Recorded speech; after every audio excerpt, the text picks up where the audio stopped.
you. Thank you so much. It's so good to see a full room tonight. I told Victor, I was like, we're competing with the sun, so I don't know what the outcome's going to be, but hang in there. I'm going to start tonight with a land acknowledgement. I am a grateful but uninvited visitor to the ancestral homelands of the Coast Salish peoples, past and present, including the Suquamish, Tulalip, and Muckleshoot nations and the Duwamish peoples. I acknowledge the land on which I live, learn, and practice as Coast Salish land. And I recognize that this land acknowledgement is to be one small act in an ongoing process of understanding and opposing the systematic oppression and historic and contemporary erasure of indigeneity and indigenous peoples. We are on stolen land. Good evening. For those of you who don't know me, I'm Yvette Moy, and I'm the University of Washington's Director of Public Lectures, and I'm so happy that you're here with us this evening. And tonight we're going to welcome journalist and author Victor Luckerson. I also understand we have some honor students with us tonight. Where are you? Shout out. I saw you. There you are. Thanks for coming, you guys. I also want to thank our campus supporters, including the Evans School of Public Policy and Governance. Thank you. The School of Social Work, the Department of History, the Department of, thank you, American Ethnic Studies. I feel like it's graduation, like I should wait. The College of the Built Environments,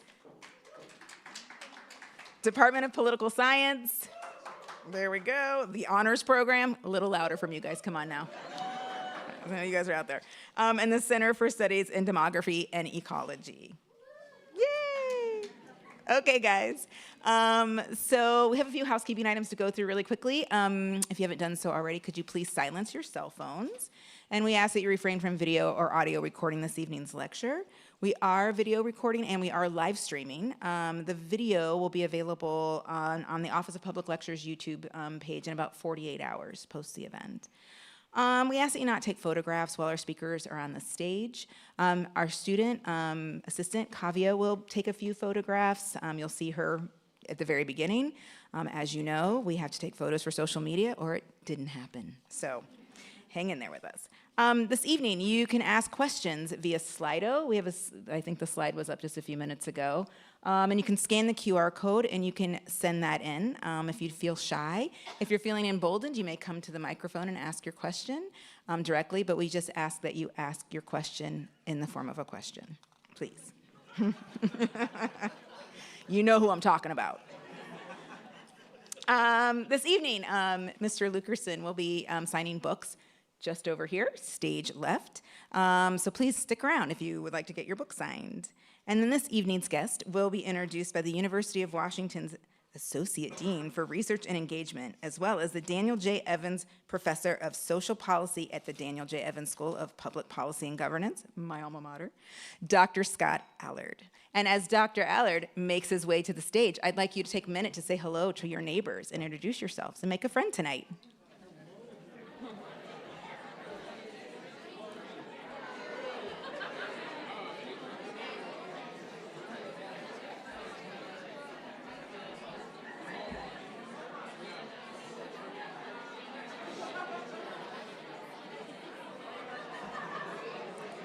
Well, friends, that was great. That was kind of like going to church there for a second. Thanks everybody for being here tonight. What juice we got in the room? What energy? What warmth? I'll tell you what.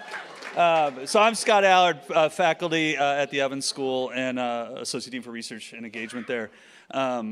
I tell you, that made my day. I mean, and having Victor here this week has brought a lot of warmth and light to our community. I feel like it's a time when we need every ray of light we can get, and so I'm really happy to have him here tonight. And just the energy you have here is just awesome. Victor Luckerson is a journalist and author who works to bring neglected Black history to light. A native of Montgomery, Alabama, Victor attended the University of Alabama. Roll Tide, not high tide. Studying journalism and history there, he served as the second ever Black editor-in-chief of the school's campus newspaper, the Crimson White. Under Victor's leadership, the newspaper covered issues ranging from entrenched racism in the Greek system to corrupt politics and student government.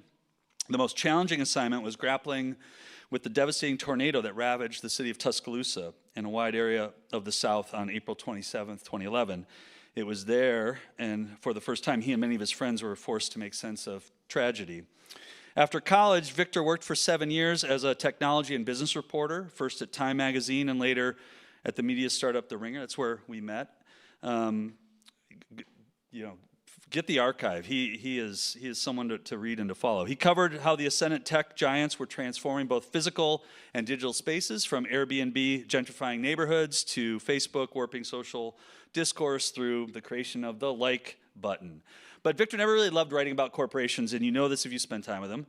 He preferred to write about real people, and that's what this book is about. That's what his work is all about. In particular, he was always looking for more chances to tell Black people's stories.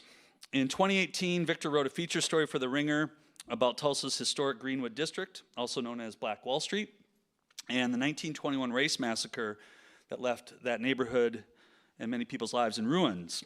He soon realized that a single article just didn't really do justice, barely scratched the surface of all that had transpired in Greenwood over its long history. And so in 2019, he quit his job at The Ringer and moved to Tulsa to pursue a nonfiction book project about Greenwood, chronicling the neighborhood stories from its frontier origins to its place as a modern symbol of Black success. The project became the 2023 publication Built from the Fire, and it's a real achievement of not just love and warmth, but intellectual heft. It's really something. It has received many awards and accolades, including being named one of the 100 notable books of the year by the New York Times, and one of the 50 best nonfiction books of the year by the Washington Post. So just great book. Congratulations.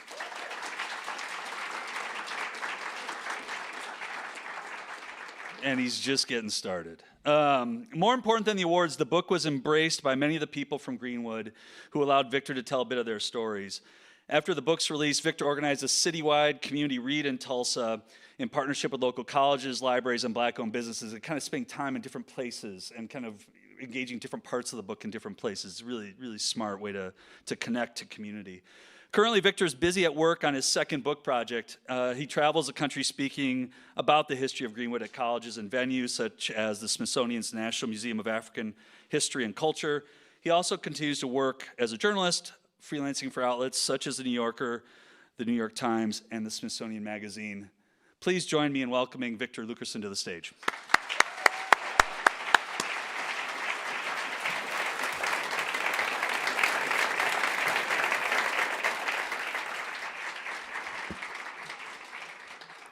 Hey, good evening, everyone.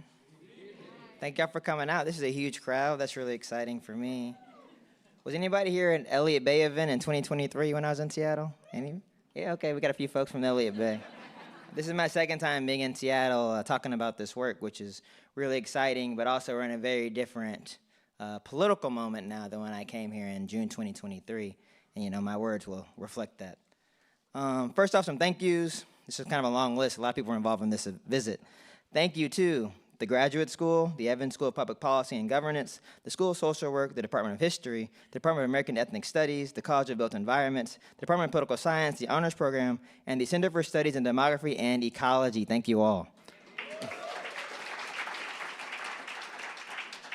And special thanks to Scott Allard, who was the first person I connected with here at UW. Me and Scott actually talked for the first time when I was writing a piece for The Ringer about sort of a Seattle politics and gentrification, these dynamics. So Scott kind of helped me give me the lay of the land here. And then we sort of kept being in contact through my newsletter. So it took us a while to get here, but thank you so much, Scott, for helping to make this happen.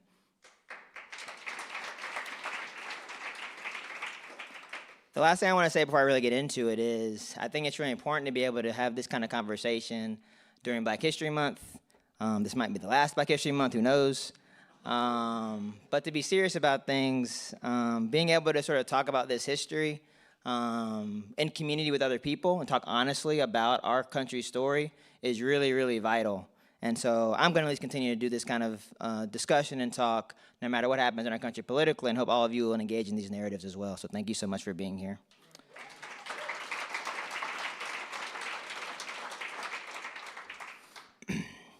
"187 words. That's the number of words it took to spark the destruction of a community. The headline was exaggerated. The descriptions were salacious. The facts were wrong.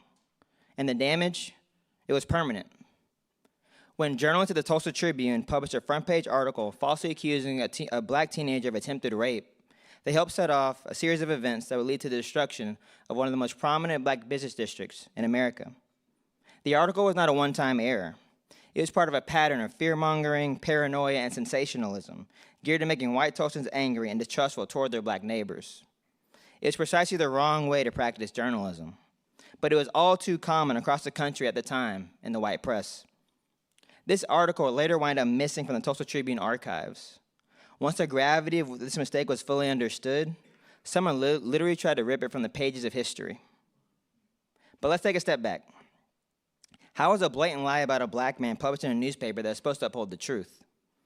Why was this hateful lie so easily believed by so many white people in Tulsa? And how did Tulsa's black residents, the people of Greenwood, respond to this torrent of dangerous misinformation? To understand how Tulsa slid into catastrophe, we must first understand how Greenwood came to be. In the early 1900s, Oklahoma was a place where black people thought they could have a fresh start. As Jim Crow policy seized the Deep South with an ever-tightening grip, Oklahoma was seen as a promised land for black people. It was a place where 3/4 of black farmers owned their acreage, and more than 80% of black people could read. Between 1900 and 1920, Oklahoma's black population tripled as people trekked to the state however they could, on crowded trains or weary-covered wagons. A few even came on foot. While these brave migrants sought steady jobs and bountiful farmland, many of them also desired good schools for their children, places where the seeds of prosperity could be sown in the one terrain that could not be burned, stolen, or erased by an interloper, the terrain of the mind. Greenwood ultimately became Black Oklahoma's brightest star of all. Imagine living in a place where most of the teachers in your high school had master's degrees. That was true in Greenwood. Imagine living in a place where black people owned their land rather than renting it. That was true in Greenwood. Imagine living in a place where wealth was not the defining metric of success, but community involvement was. That was true in Greenwood. If we were in the old Greenwood right now, I'd be talking to United Town Hall Seattle, but at Mount Zion Baptist Church, which is built in the heart of the neighborhood with 70,000 bricks and a countless number of prayers. After this talk, we'd head to dinner at Susie Bell's Cafe at 106 North Greenwood Avenue, where Miss Bell's smothered chicken was a neighborhood delicacy. Once the meal was done, we'd catch a vaudeville show at the Dreamland Theater, where lines snaked around the block every Friday night. And just maybe, after that, we'd sing into a dim bar like the Zulu Lounge, where ragtime music dominated the piano, and a substance called chalk beer looked like grapefruit juice, but tasted like a real good time. We meet women like Lula Williams, the infamous amusement queen, who owned the Dreamland Theater and a leopard print coat to go along with it. I have to tell you all a little bit more about Lula here because she's one of my favorite people to research in this book. So Lula was a very independent woman. She owned this really popular movie theater in Greenwood. And when I was doing my research, I found that she really wasn't getting the credit she deserved, to be honest. In both the black and the white press, her achievements were really obscured because of her gender. She had a husband named John Williams, who was also an entrepreneur. He got all the credit for everything that was happening in their family. So I'd read these articles saying, John Williams, Negro Rockefeller, John Williams, best black entrepreneur in Tulsa. She's not being mentioned at all in these articles. So I started digging a little bit deeper, and I looked through some of the property records for this movie theater she owned, and I found a signed affidavit by Lula, actually, from 1918. And this affidavit in the courthouse, she wrote, like, I, Lula Williams, own the Dreamland Theater. And she listed what she owned. I own the popcorn machine, I own the seats, I own the projector. John Williams does not own any of these items here in Run 2. This is mine. And so that really was, for me, just such an amazing document to find that showed the agency she had and sort of seized for herself in that era. So shout out to Lula for sure.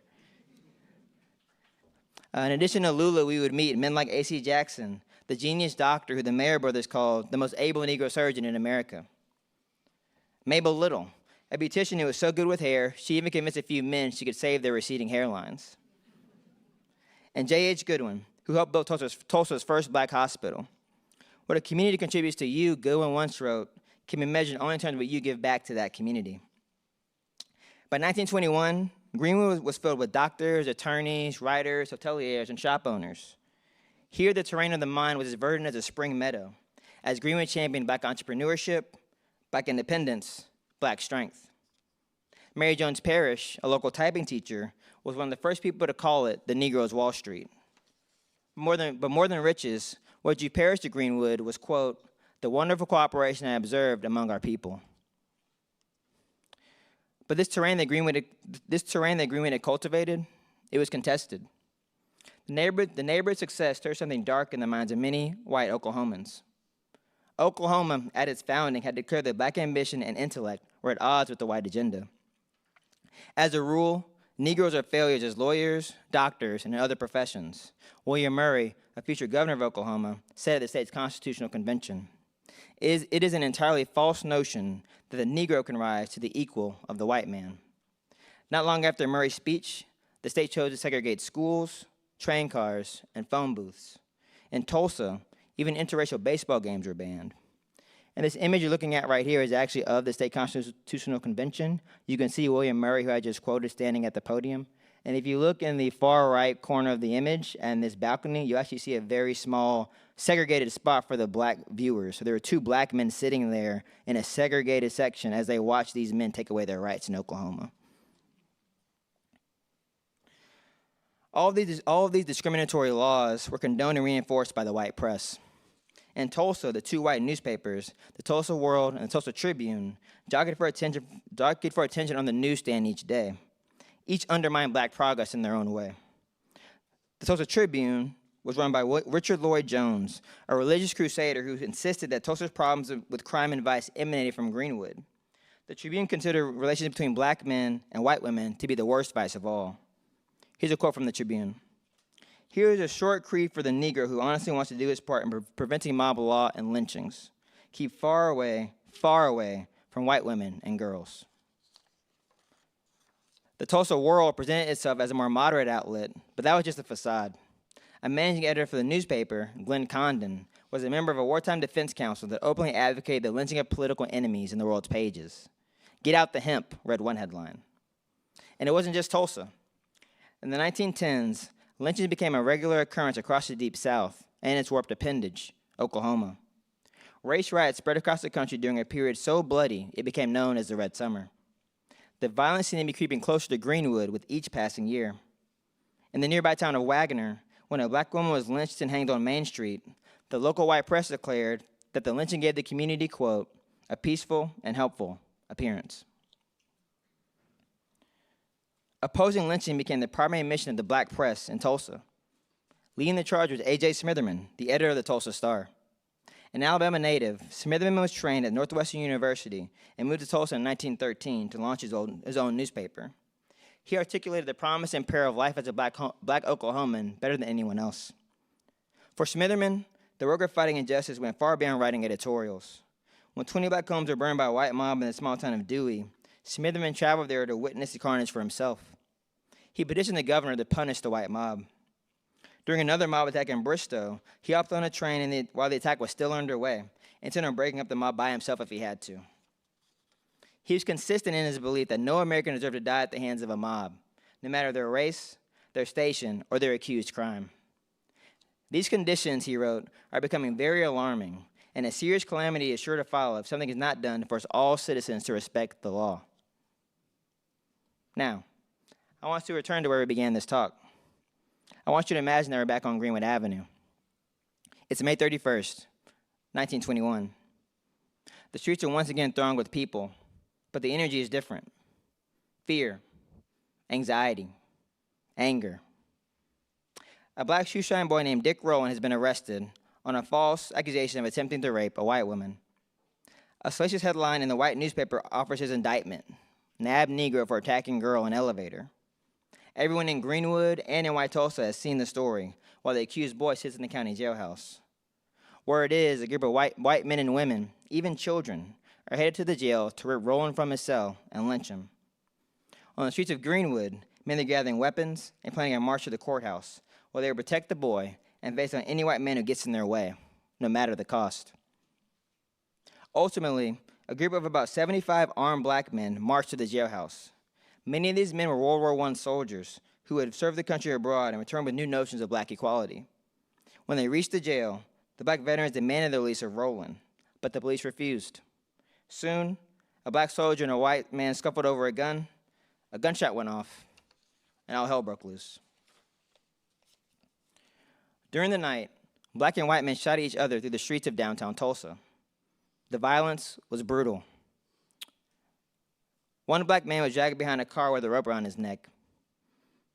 Another was shot as he ran out of a downtown alley that's surrounded by a mob brandishing knives.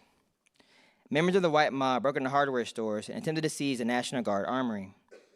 Many of them were deputized by the Tulsa Police Department.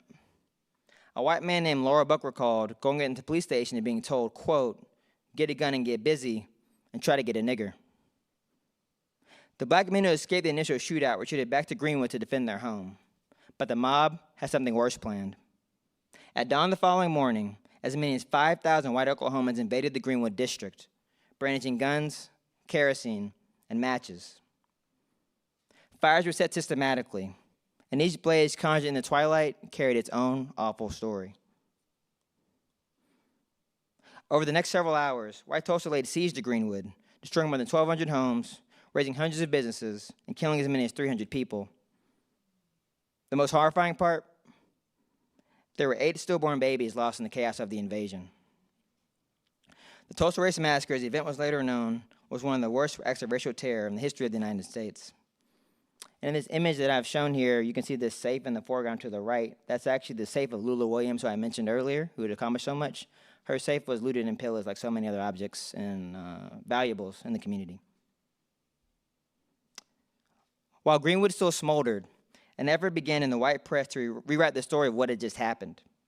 Often we talk about a conspiracy of silence being attached to the massacre, but that's really not what happened, at least not initially. This was a conspiracy of noise, hateful, vengeful noise. Listen to some of these quotes. The Tulsa Tribune, June 4th, 1921. The old nigger town must never be rebuilt again. Tulsa World, June 4th, 1921. These bad niggers must be controlled by their own kind. Tulsa Tribune, June 4th, 1921. In this old nigger town, there are a lot of bad niggers, and a bad nigger is about the lowest thing that walks on 2 feet. The white press was advancing a toxic idea that Greenwood, in effect, had it coming. This was not only fueled by hate, but by economic interest. The day after the massacre, a group of white real estate men released a detailed plan to displace Greenwood residents from their homes and make room for a train depot. Their financial scheme would be easier if the people they wanted to remove were portrayed as subhuman. Meanwhile, Greenwood's ability to report the truth had been hobbled by the destruction. A.J. Smitherman, the Tulsa Star editor who I mentioned earlier, saw both his printing press and his family's home burned to the ground during the attack. A few days later, an all-white grand jury indicted him and dozens of other black men for, quote, inciting a riot, holding them responsible for the destruction of their own community. Smitherman was forced to flee Greenwood as a fugitive. He would never again live in the city. For many people, this is where the story of Greenwood ends. A proud neighborhood decimated by racial violence, never to return to its former glory. But I'm here to argue that Greenwood's story is so much bigger than those 36 hours of destruction. Black life cannot be defined by the white mob. And so I hope by the time we finish talking today, when you think of Greenwood, you won't think of angry white men wielding torches and shotguns. You think of the people who called this place home and rebuilt their lives after a cataclysm. In A.J. Smitherman's absence, new journalists emerged to tell Greenwood's story honestly. Mary Jones Parrish, the local typing teacher I mentioned earlier, had been living on Greenwood Avenue during the massacre. She watched with her own eyes as white men hauled a machine gun to the top of a grain mill across the railroad tracks and rained bullets down on her neighborhood. But instead of running away, Parrish remained in Greenwood and documented what she saw, heard, and felt. I had no desire to flee, she recalled. I forgot about personal safety and was seized with an uncontrollable desire to see the outcome of the fray. In the weeks after the attack, Parrish interviewed about 20 other massacre survivors. These are people who had seen their homes looted and fled hails of gunfire. She collected the interviews and her personal recollections in a 112-page book called Events of the Tulsa Disaster, pictured here. Parrish's book challenged many of the false narratives that Tulsa city officials were spreading about the massacre. Airplanes had been used during the attack, which authorities claim were for reconnaissance. But Parrish and her sources said they witnessed men with rifles climb aboard the aircraft and fire down on Greenwood residents. The white-owned newspapers cast the massacre as an aberration caused by mounting lawlessness in the city. Parrish said the violence fit a broad pattern, and she connected it to recent attacks in Chicago and Washington during the Red Summer of 1919. Parrish predicted that the lawlessness that was being sanctioned in black communities would ultimately double back on white communities as well. Just as this horde of evil men swept down in the colored section of Tulsa, Parrish wrote, so will they, some future day, sweep down on the homes and business places of their own race. Events of the Tulsa disaster was published in 1923, 2 years after the massacre. It was greeted with little fanfare. Few copies were printed, and the publication was ignored in Tulsa's white press. Copies of the book sat in the closets of local historians and massacre survivors, dug out on occasion as evidence of what had happened. But Parrish's work would long outlive her, as her book became the first and most visceral long-form account of what happened in Greenwood. It became a crucial primary source in later decades as the massacre became more widely remembered and analyzed. There is no book you could possibly read about these events that does not cite events of the Tulsa disaster. It was a foundational text for our understanding of this story. She'd already been a successful educator and entrepreneur, but after the massacre, Mary Jones Parrish became something else, a truth teller. Her work illustrates how important it is for communities to be able to tell their own stories. Despite the odds, Greenwood rebuilt. Within weeks of the massacre, the neighborhood was a sea of white canvas tents. By Christmas, the tents had been replaced by hundreds of reconstructed buildings. By 1925, Greenwood was once again humming with hotels, storefronts, and the proud Dreamland Theater. Scars are there, but the neighborhood is impudent and noisy, W.B. Du Bois said during this era. It believes in itself.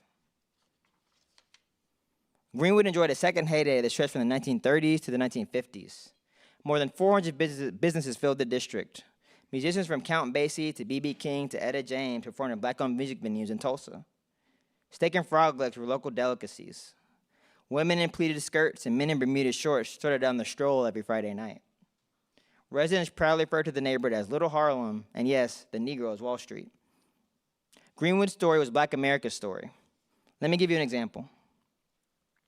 So the man pictured here is Ed Goodwin. My book actually follows his family very closely across generations. And Ed Goodwin was a high school senior at the time of the Race Massacre. The massacre occurred actually just before his graduation. He survives, goes off to Fisk University to study business, and comes back to become an entrepreneur.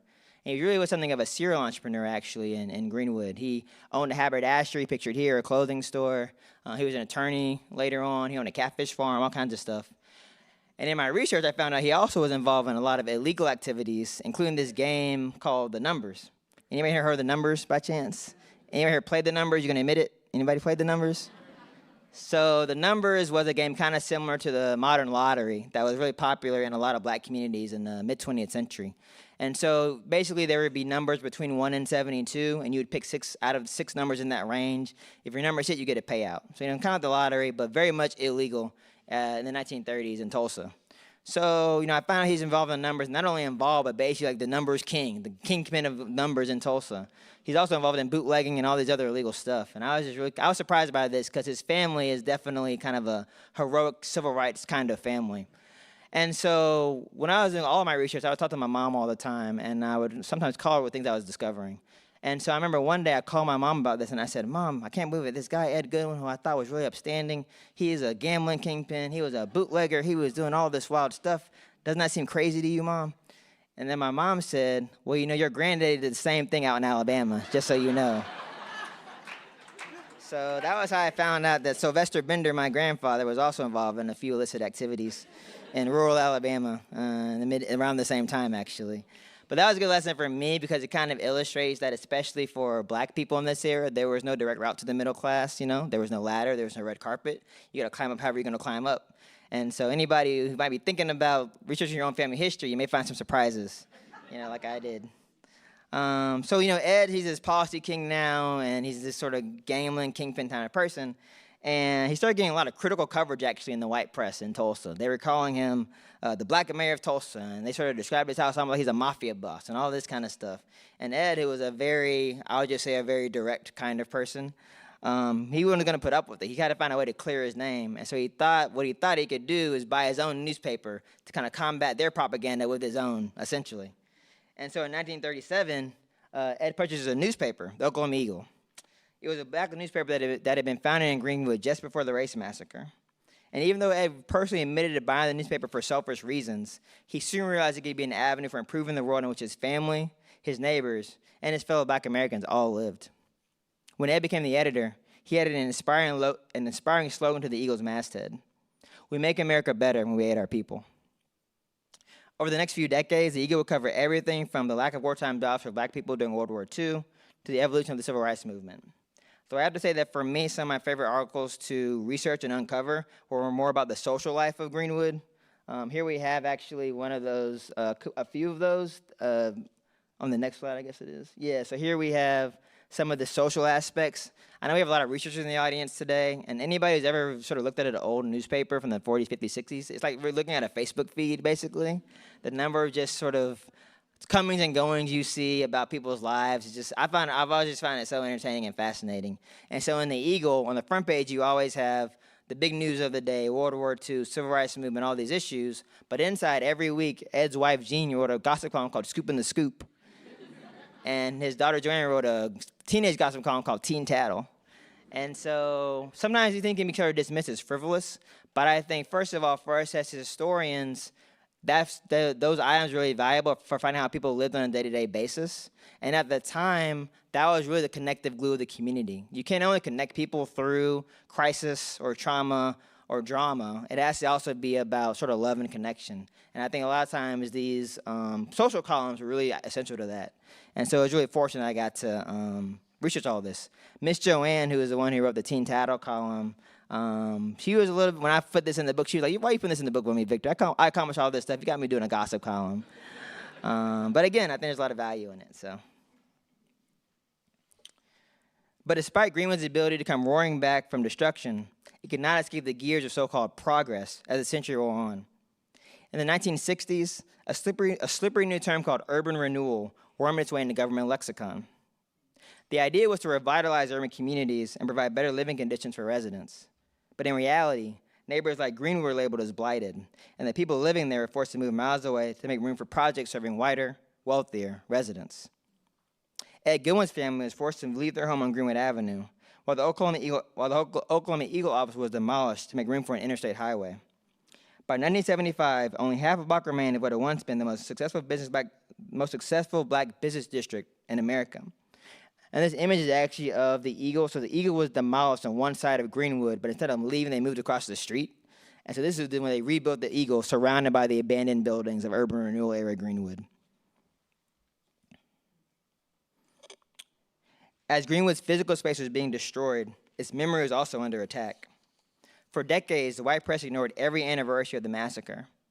In the 1970s, writers who tried to uncover the truth about the event received death threats. The Nab Negro article from the Tulsa Tribune that incited this entire thing was ripped from the newspaper's archives. If you go and look up the May 31st, 1921 edition of the newspaper today, you'll find that article literally cut out of the historical record. That's what you're looking at right now. So if you go in any kind of archive today and look up this issue, you will see the article cut out of the pages. Every effort was made to suppress this history. But the black press continued to tell the story. The Eagle mentioned the massacre with increasing regularity in the 40s, 50s, and 60s. In 1971, a black-run Tulsa magazine called Impact, pictured here, published an in-depth feature about the massacre, written by a white journalist who had failed to give the story place in the Tulsa World or the Tribune. Reading that article for the first time was how many young people in Greenwood learned about the attack on their community. Thanks to the work of truth tellers like A.J. Smitherman, Mary Jones Parrish, and the staff of the Oklahoma Eagle, the memory of the massacre was not completely wiped out. Still, when I first arrived in Greenwood in 2018, the memory had gone hazy once again. And so just to say a little bit about how I first arrived at this story, I was working as a business reporter, as Scott mentioned in the introduction, and I really was trying to find new stories to write or new ways to sort of engage with journalism. And I remember having a lunch conversation with one of my high school friends when I was living in Atlanta in 2017. The film 12 Years a Slave came up. My friend had not seen 12 Years a Slave, didn't want to see 12 Years a Slave, and he told me he was tired of only seeing black folks being depicted being brutalized in all these historical depictions. You know, so often our role in the American narrative is to either be whipped as slaves before the Civil War, or sick by dogs during the Civil Rights Movement, and not much else. And so I asked my friend at the time, have you ever heard of Black Wall Street? That's an example of us being successful. My friend had never heard of it. This is before the Watchmen TV show, before a lot of the recent attention. And so based on that, I decided I really wanted to be able to at least dive into the story a little bit and tell at least some of this story to a younger generation. So I got the Ringer to send me out to Tulsa to write an article. This is a photo from my first day in Greenwood. And this is a photo of me on my reporting trip at that time on May 31st, 2018. And so on this trip, I encountered this very small vigil that was happening, commemorating the race massacre, not commemorating, but acknowledging the race massacre. There were maybe about 24 people or so participating in this vigil and in this march. But just off frame here to the right of this frame of this image, there were hundreds of other people in Greenwood going to a baseball game. There's actually a minor league baseball stadium in Greenwood right now, and that had clearly taken precedence at the marquee event of the evening. And so for me, I actually remember being specifically on this march portion of the evening as we're marching down Greenwood Avenue, and I'm first trying to really reckon with being in this space where this savagery occurred. The national anthem started playing from the stadium. And so just sort of the ironic tragedy of that really hit me and resonated with me and stuck with me, kind of stuck in my bones, I think.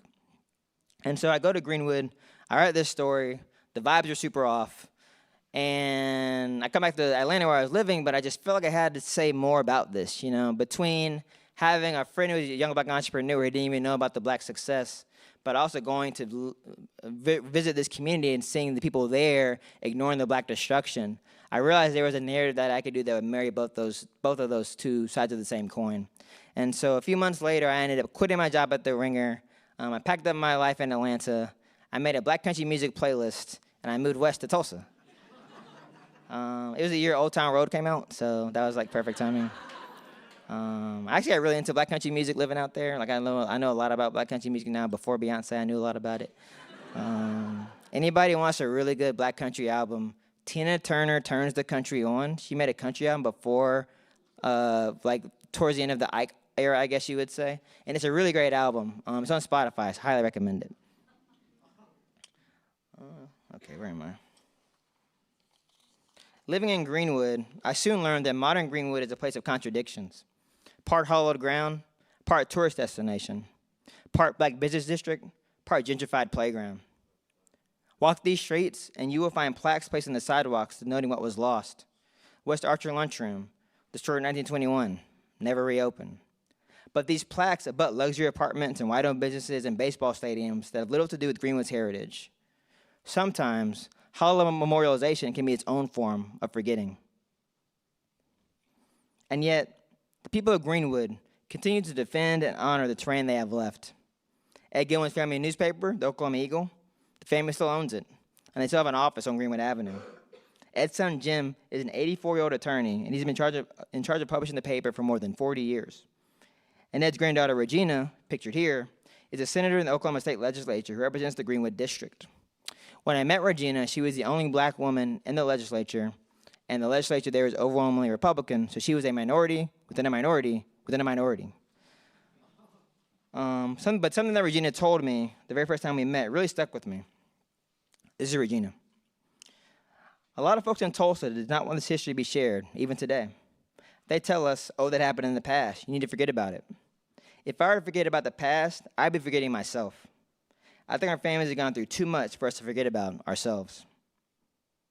I was shadowing Regina in the State House in 2021 when Oklahoma passed HB 1775, one of the first laws in the nation meant to curtail classroom discussions involving race, sex, and gender.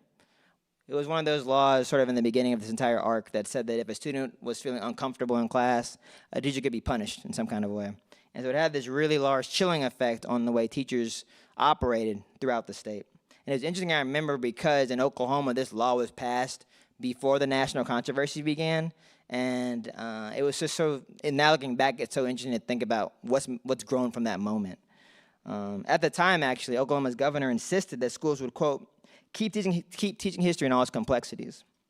Instead, the movement gestated in Oklahoma has grown to a national crisis, with the Trump White House recently decreeing that schools must engage in, quote, patriotic education, or risk losing federal funding.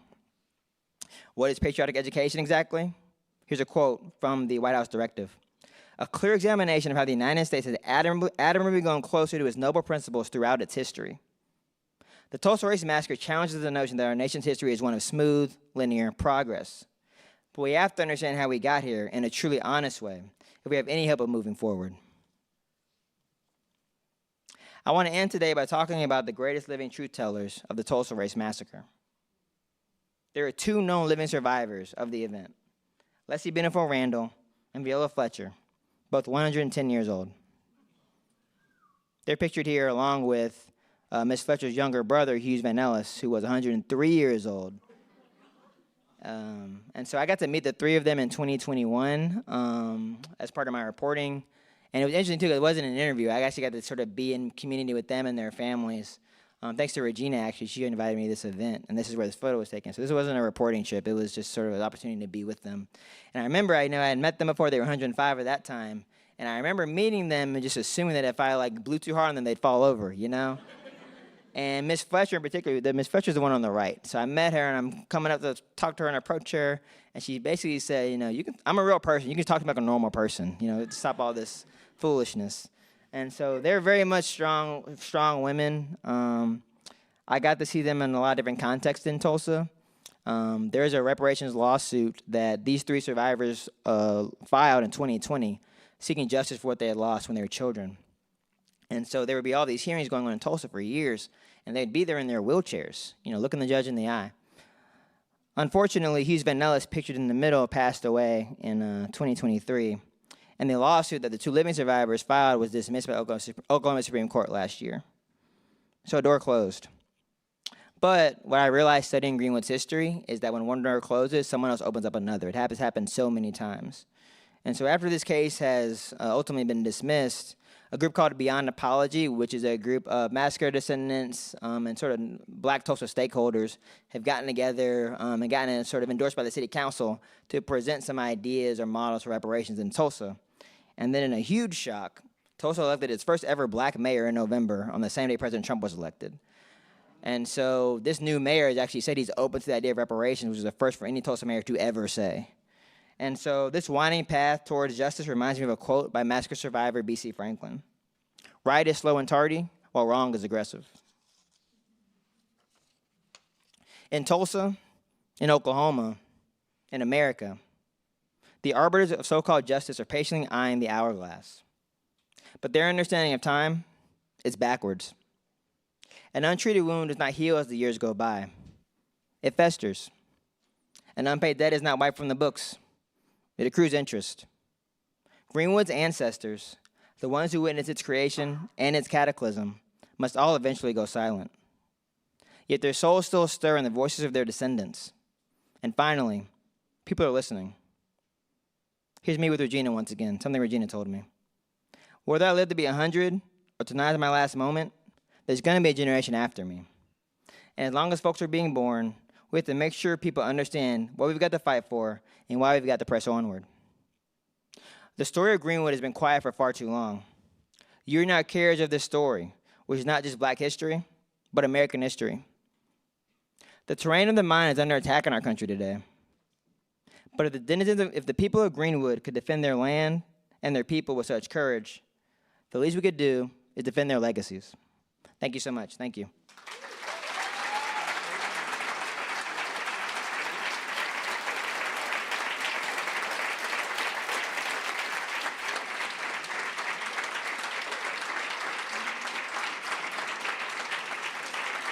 Thank you. Thank you.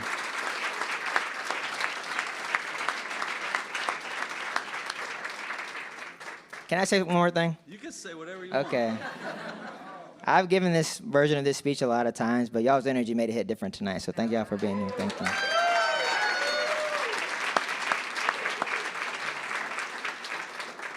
Thanks for your words.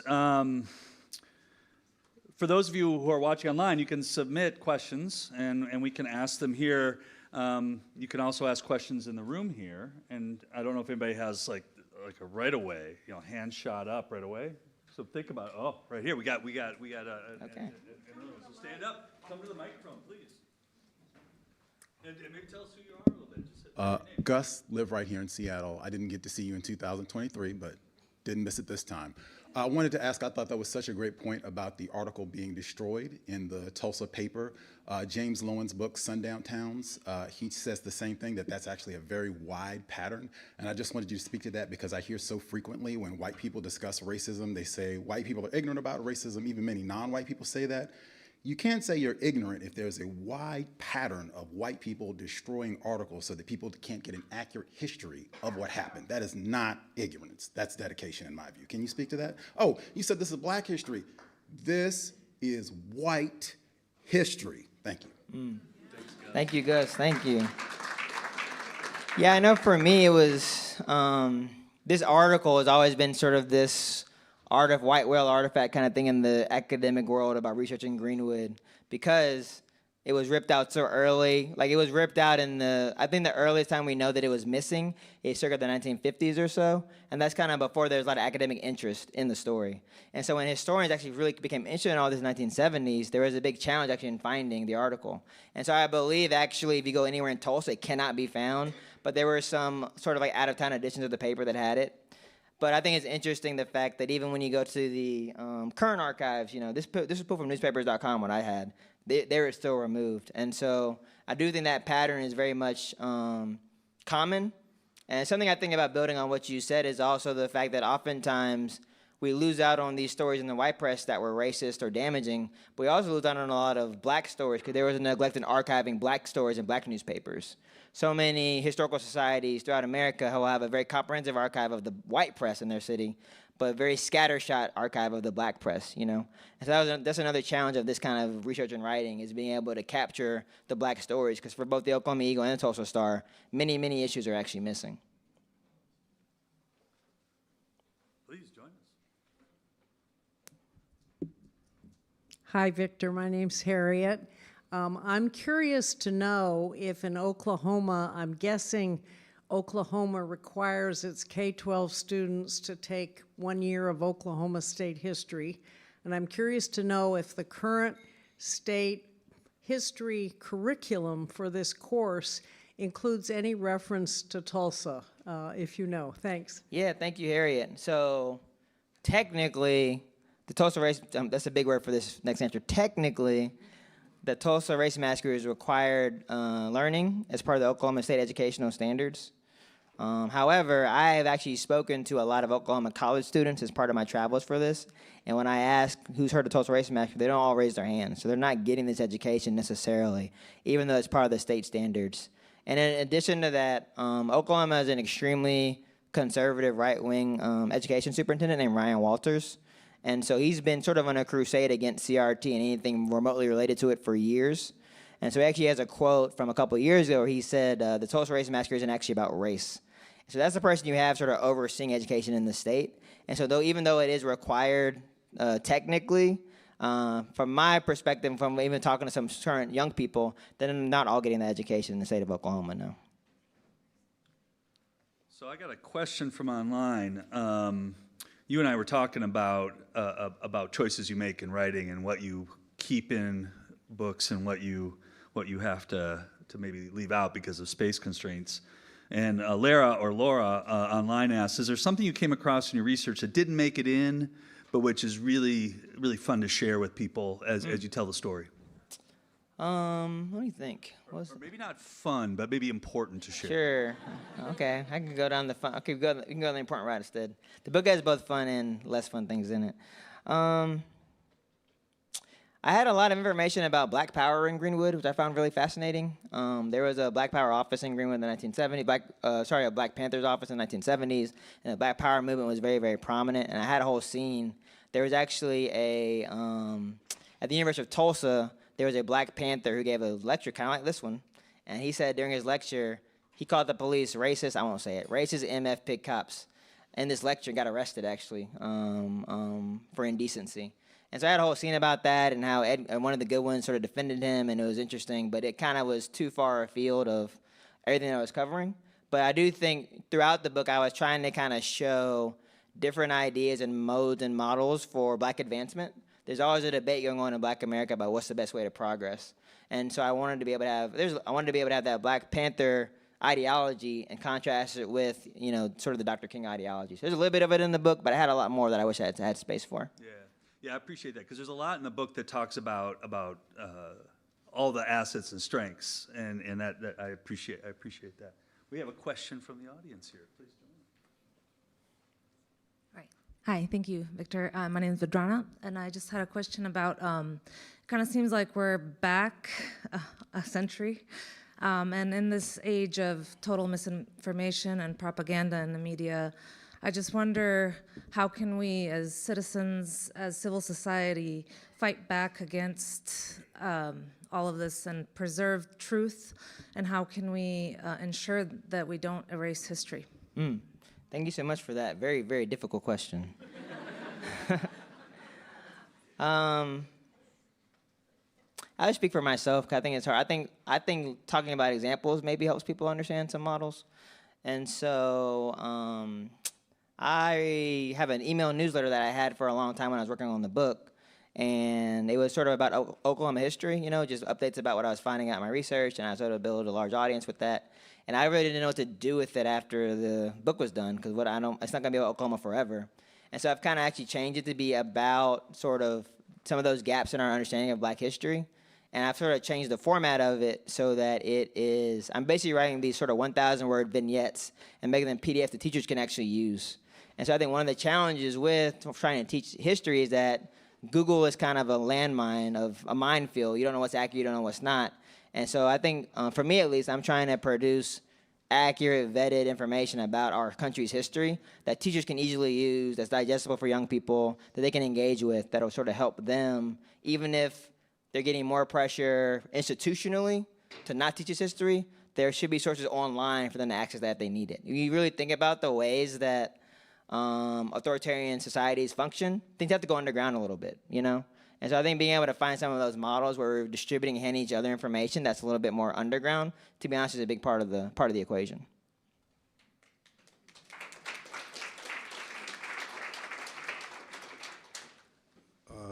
Thanks for the talk. My question is with this history and the kind of continuous examples of organized whiteness and its ability to destroy progress seemingly at every step of the way throughout American history, can you point to any reason to be hopeful about the idea of a beloved community that whiteness seems not interested in actually having?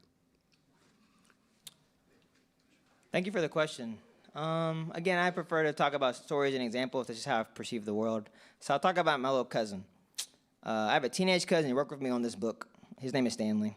I hired him when he was 13, but I thought he was 15, and I was like, whoa, this is a lot for a 13-year-old to deal with, but we're in it now, so let's go, Stanley. So Stanley ended up really engaging in a really in-depth way with all of this stuff. I actually remember talking to his mom about it before I hired him. Do you want Stanley to learn about this history at this young age? And what she said was, he's going to have to learn it sometime, so why not with you, somebody I trust, who can really guide him through this in a responsible way? And so Stanley, for years, when he was in high school, he was learning nothing about this in school, but he was learning from me about the Race Massacre, about the Black experience during the World Wars. He got to analyze Race Massacre lawsuits. He really did a lot of very sophisticated adult work. So I interviewed Stanley right before he graduated high school. And I was really curious about sort of how he would have absorbed all of this sort of traumatic history. I didn't really know what to think about how he would have absorbed it. And what he told me, at least, was that he felt more connected to the past and his Blackness because he had a clear understanding of how we had gotten here, And so it wasn't necessarily that he was exactly hopeful, is not quite the right word, but I think he was, let's say, resolved, right? He understood his role as a citizen here and as a Black person to sort of keep fighting to, if we can't move the boulder up, at least maintaining where we are. And so I think, for me, interacting with Stanley and seeing that a young person could absorb this history and come out of it being more motivated to be engaged as a citizen, I think that actually did make me hopeful. So, and also Stanley's at Princeton right now, so he's doing a great job. So. Stanley's no joke. Yeah, exactly. I'm going to combine two questions from online. What was the most challenging part about discovering stories that were intentionally hidden from history, and how did your proximity to Tulsa when you were in residence there shape your storytelling and your learning? So actually the most challenging research wasn't actually about the Race Massacre, because it has been researched in a lot of depth before me. It was actually much more about urban renewal. So my book, there is as much in my book about urban renewal as about the Race Massacre itself. And that was kind of me flying or walking on a tightrope kind of without a net. No one's really done that kind of research before I did in Tulsa. And so one funny story about that, so there's an urban renewal office right near Greenwood, And I remember going there, and I kind of befriended, like, there's like a lawyers who would be like, you can't go in there, but I befriended like the receptionist people. And there's literally a sign that says like, do not enter. So I entered. And they had all these really amazing parcel acquisition files, actually. So I got to see the actual files that the city of Tulsa and the Urban Renewal Authority used when they seized people's land. It was really, really valuable to being able to create a rich text. I wanted something similar for the interstate highway. Those are kind of separate processes, urban renewal and the interstate. But I FOIA'd or sent an information request to the Oklahoma Department of Transportation trying to get, really what I wanted to know is, when did y'all decide to put this highway in the middle of this neighborhood? And surely, if we're just thinking logically, there must have been a meeting one day where they said, let's put it here. That's how you plan things. And so I sent this information request, and they sent me like 5,000 pages of documents. But none of it has that information. Nowhere do they have the meeting minutes of the meeting where they decided, put it right there in that black neighborhood. And so I think that kind of showed, that was really challenging for me to sort of get the information I really needed to illustrate some of those decisions. And then the other part of the question was? Living in residence. Yeah, so I made this decision to become a black country music fan and live in Tulsa. And really the motivation was, so as a reporter previously, I've sort of been a practitioner of what we call in the industry parachute journalism. Anybody heard that term before, parachute journalism? So parachute journalism is when, for example, a school shooting happens and national reporters parachute into a community, get all the news they can for a few days, then leave. And so I was doing that kind of thing when I worked at Time Magazine at The Ringer. And my first story about this was an example of parachute journalism. And I realized if I was going to go in depth with a book, that wouldn't work. I couldn't just be flying in and out every once in a while. And so really embedding there and sort of committing myself to the community, I knew it would help build people's commitment to me and my work as well. And so that was really, really vital for me to sort of make that leap. Yeah, appreciate Hey, my name is Matt. I'm a high school teacher in a suburban community across the lake. We teach this. We teach 3 or 4 days on it, right? And I'm present to what it means to have it come through my filter, and I'm curious, what would you want kids to walk away from this story with? What do I need to make sure kids get out of this version? First off, thank you so much for teaching this topic. A lot of teachers don't do it, so thank you. It's important. I think that, yeah, no, thank you. I think one of the most affecting things you can do that's also, I think, easy for young people to connect with is firsthand accounts. And so there's the book I mentioned by Mary Jones Parrish, Events of the Tulsa Disaster. It has 20 firsthand accounts that are very easy to read and understand from people who survived the race massacre. And these are accounts that were written right afterwards, So it has a lot of urgency to it when you read that.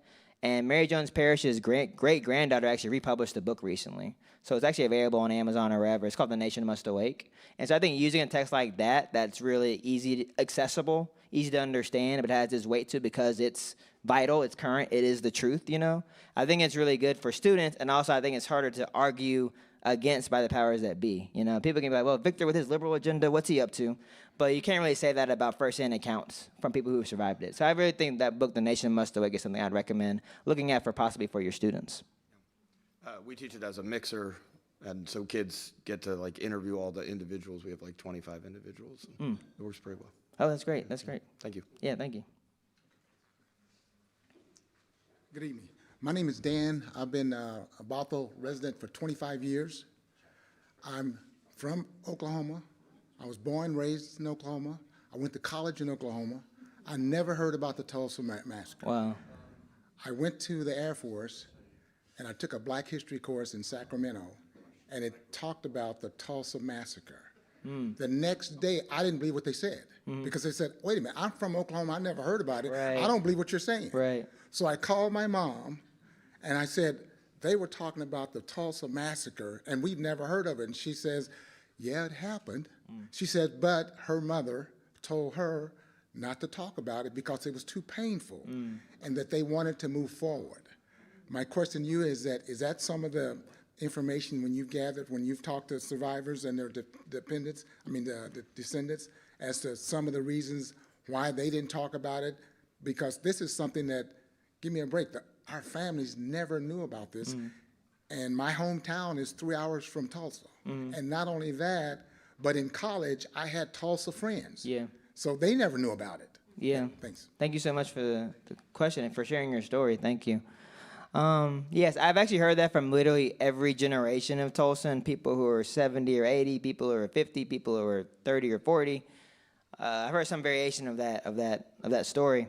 And I do think one quote that really sticks with me is A.J. Smitherman, who I talked about. I interviewed his descendants at one point in my reporting, and one of his great-granddaughters said that our heritage should have been generational wealth. Instead, it was generational trauma.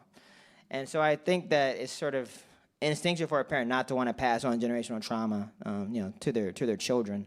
And so I think that was, in many ways, one of the motivations. There also, I think, was a legitimate fear when you think about the 30s, 40s, 50s, 60s, let's keep going, 70s, 80s in Tulsa.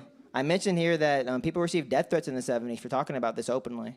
And so I think there was, I think, not wanting to burden their children, but also wanting to keep them safe in a very real, tangible way, which is one of the reasons that a lot of people I talked to, even in Greenwood, in the black community, didn't know very much about this at all until the last couple of decades.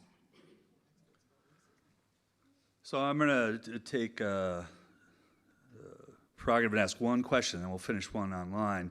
My question for you, when we're doing work in communities, we often have this tension about how to balance what we're learning and gathering versus what we give back. And I know you and I have talked a little bit about the way that you gave back to the community, the way you gave back to the families as part of your work. And I wonder if you could just share with us a few of the ways that you were kind of doing that work and that kind of exchange. Sure. So I think I had to kind of have a reckoning with myself when I started this project and when I quit my journalism job.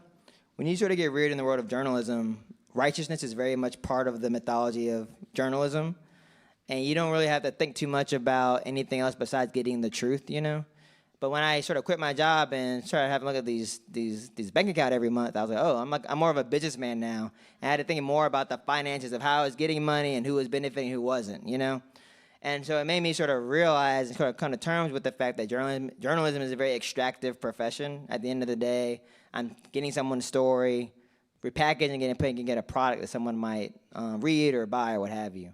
And so I had to sort of think about, okay, I can't really sort of change that dynamic foundationally, but maybe I can sort of contribute in some way to sort of counteract the ledger, And so I had a few different sort of modes and models for that. One, I'll tell this short story. In the Goodwin family, that's Ed the hustler, Regina the legislator, that family. There was an elder in the family named Jean who lives in Nashville, and she was the keeper of the family history. And everybody told me, Jean ain't never going to talk to you. She keeps her stuff private. She keeps it locked down. You're an outsider. This is people in her family telling me this. Like, she's not going to talk to you. And so I had to kind of figure out how do I approach this woman and build trust with her. And so eventually I ended up mailing her a handwritten letter sort of describing my intentions and I was trying to tell an authentic story. I had to relearn cursive and everything. But more important than the letter, I also gave her some artifacts she didn't have of their family. Like I found a photo of her grandfather and father she didn't have. I sent that to her. I found articles about how her grandmother founded Greenwood's PTA. I sent that to her. And so she was actually getting to expand her own legacy through working with me. And so that felt much more collaborative than me just getting to take her photos and everything else. The other thing I'll mention here, because we're a room of researchers and historians and archivists. Whenever I could, there's a lot of photos in my book, like 100 photos probably. And so whenever I could, I licensed the photos from the families instead of from museums. Because in many cases, these families 30, 40 years ago gave these photos to the museums for nothing. And so the museums get to profit off of them in some kinds of ways. So wherever I could, if I knew that this family was actually the origin of the photo, I would pay them and license them for the images instead of doing it for the museum. Because I think it's really important, especially with black history, that black folks really come to understand and own the fact that their history has value. And so I was trying to make sure that my models would sort of help create new models in that mindset. Yeah, I appreciate it. Thank you.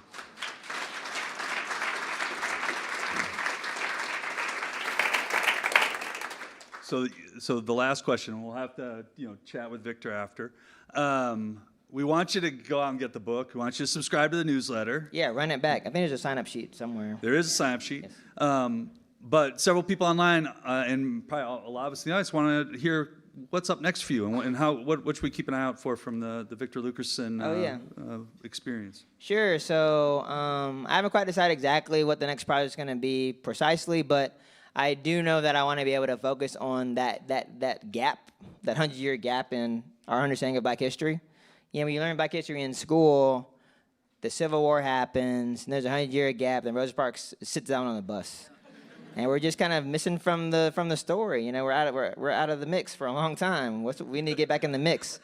And so I want to write new projects that continue to fill in those gaps of our story. I think some of those stories can be tragic, like the massacre, but some of them can also be triumphant and inspiring and joyful. So I think finding a mix of stories that capture the good and bad of that experience over that 100 years, that'll be my goal going forward. Well, we're going to look forward to all that. Please join me in thanking Victor for being here tonight. Thank you.